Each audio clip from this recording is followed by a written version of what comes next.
पहलगाममध्ये झालेल्या अटॅकनंतर सध्या देशात जे काही सुरू आहे ते पाहून तुम्हाला अस्वस्थ वाटतंय का?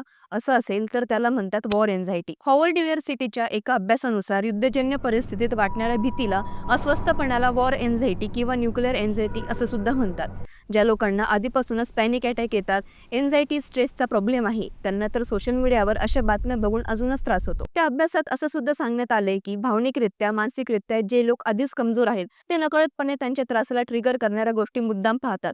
पण ते जेवढं जास्त असा कंटेंट कन्झ्युम करतात तेवढा त्यांना त्रास होतो. कारण अशा निगेटिव्ह कंटेंटमुळे त्यांचा स्ट्रेस हार्मोन वाढू लागतो आणि चिडचिडही वाढते. लहान मुलांना तर अशा कंटेंटचा अर्थ लवकर कळतही नाही.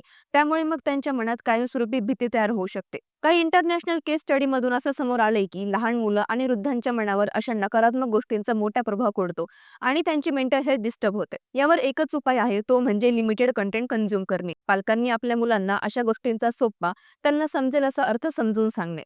अशा संवादामुळे होणारा त्रास नक्कीच कमी होऊ शकतो. तुमच्या घरात आजूबाजूला अशा त्रासातून कोणी जात असेल तर त्यांच्याशी बोला, संवाद साधा आणि ही रील त्यांना नक्की शेअर करा.